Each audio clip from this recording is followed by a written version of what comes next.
Welcome back. Sorry for a small interruption. Now we continue. Now we discuss about the advantages and disadvantages of the digital communications. Coming to the advantages, the effect of distortion, noise, and interference is much less in digital signals as they are less affected. I already told the noise occurrence is very low compared to the analog communications. That's why we choose we came to the digital communications in the communication technology. So the interference of the noise, the signal to noise ratio, our aim is to increase the signal to noise ratio.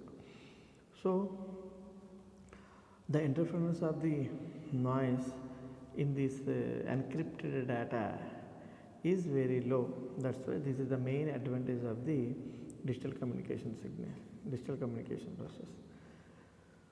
And also the digital data is the more reliable. When the noise occurrence is very low, then automatically that data will be reliable. The digital circuits are easy to design and cheaper than analog circuits. Now we see in the starting our technology integration process are used very effectively. So in former sections the computer from big size to the now it is a palm size. This entire possible because of the integration process, that integrations possibility because of the digitalize the entire our electronics. That's the data is in the digital form, then our equipment our circuits are compatible with the digital data. It is way more cheaper than the our complex circuitry. The hardware implementation in digital circuits is more flexible than analog. The occurrence of crosstalk is very rare in digital communication. This is also relevant to the noise. There is no further explanation. I already told. The signal is unaltered as the pulse needs as high disturbance to alter its properties.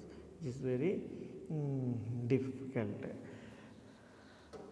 The pulse signal generally in the digital data in the pulse in nature, the pulse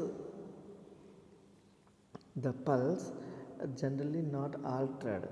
We want to alter the pulse signal. There is a high strengthened signal or pulses required to alter the basic common pulse signal.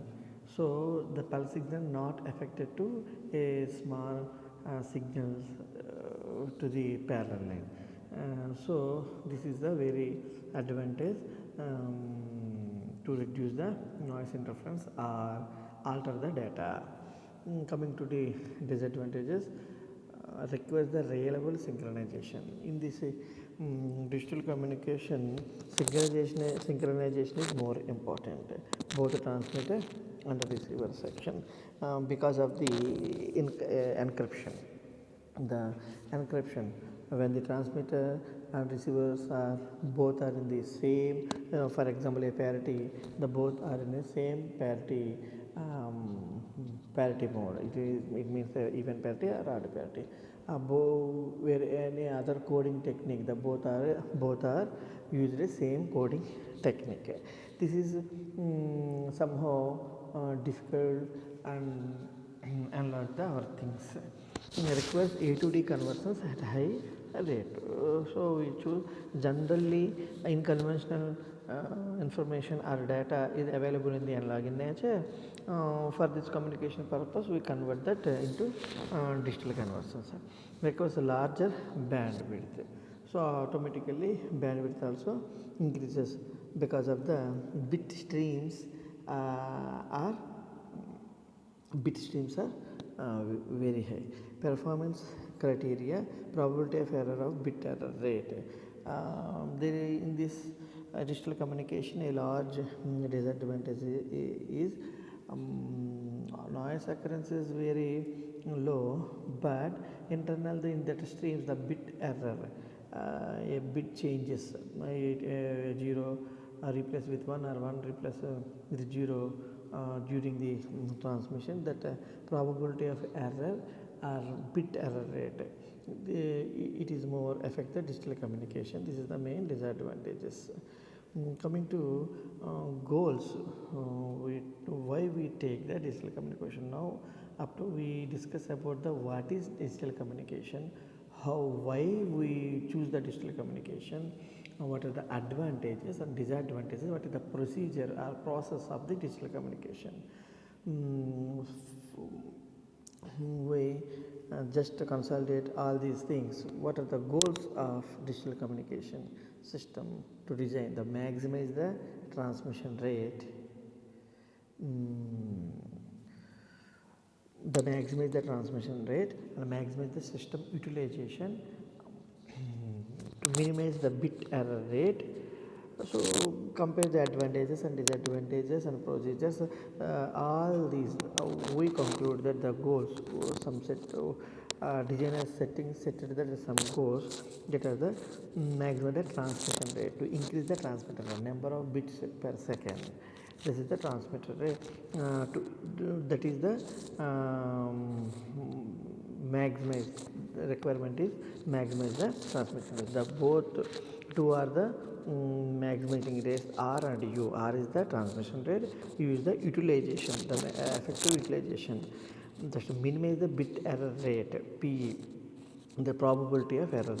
That is to minimize the bit error rate means no changes and error free, simply we told.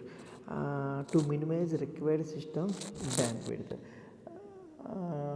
We discussed in the disadvantages, the bandwidth requirement very high, that's why we reduce that bandwidth. To minimize system complexity, by compared to the analog communication system, the complexity is very low in digital communication, but digital communication also have some complexities we faces. Those are also to minimize required power. So power requirement is the effective power utilization is very important for effective process for any system. So to minimize the power, minimize the complexity and minimize the bandwidth and minimize the error. These are the goals, minimizing goals, and maximize the transmitting rate and utilization, effective utilization, and increase the transmission. These are the maximizing the goals. So these are the goals. Thank you for watching. We will meet in next class. Thank you.